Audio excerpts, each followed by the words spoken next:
Olá, pessoal. Como vocês podem ver, neste vídeo nós vamos falar sobre encapsulamento. E não é à toa que nós temos a imagem de um pilar no slide. O encapsulamento é considerado por muitos um dos pilares da orientação a objeto, juntamente com polimorfismo, herança e abstração. Como eu falei anteriormente, eu prefiro pensar na abstração como uma base. Então vamos tratar na sequência cada um desses pilares. Então, relembrando aqui para vocês o que é um objeto, né, no nosso mundo orientado a objeto.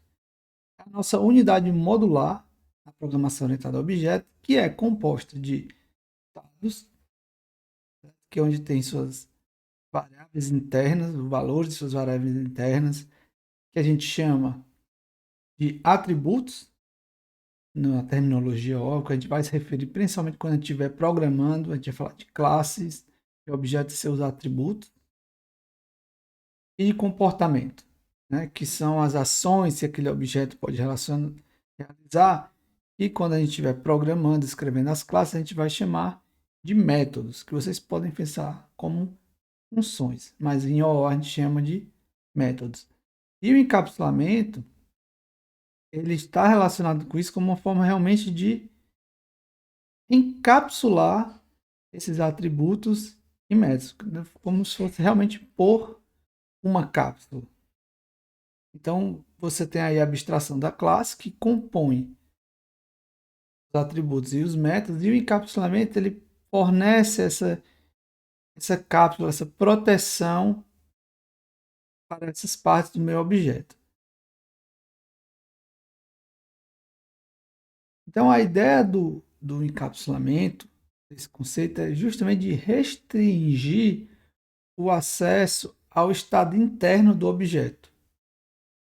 Dessa forma, a colaboração entre objetos ela é feita unicamente via mensagens entre o requisitante e o requisitado.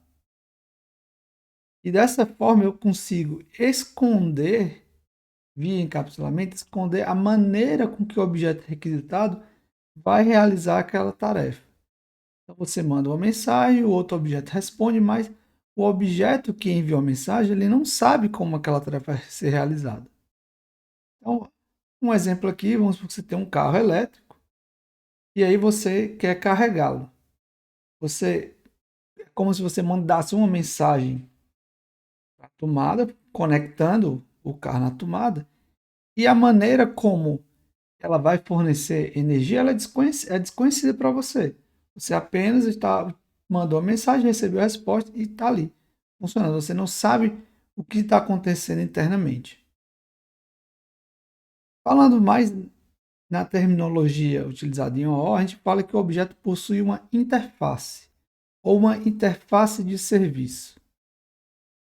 E é justamente através da interface que os objetos são informados do que aquele objeto, dono da interface, conhece e o que ele é capaz de fazer.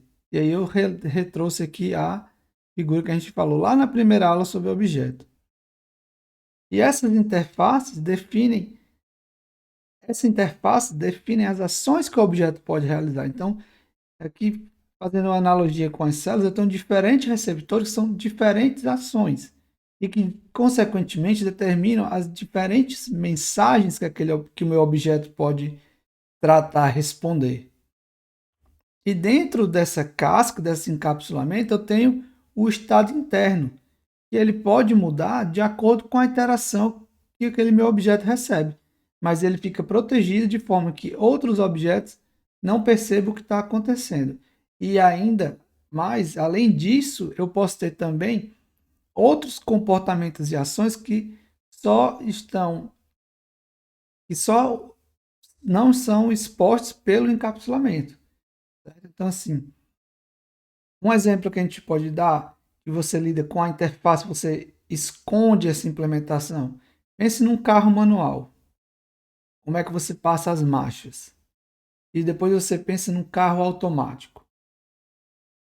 Muda a interface. No carro manual você tem que ir lá, para frente, para trás, para o lado e para frente, enfim, para passar as marchas.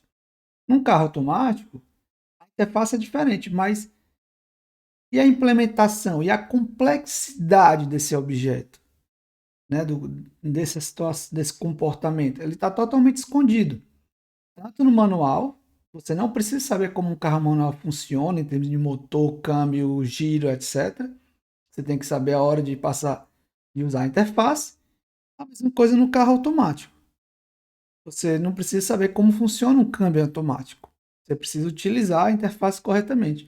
Então, a ideia do encapsulamento é essa, que também é conhecido como data hiding em inglês, que é o ocultamento de informação. Então, você oculta todas aquelas informações que não são necessárias para os outros objetos interagir com você. Você expõe apenas o necessário, seja dos seus estados, seja dos seus comportamentos.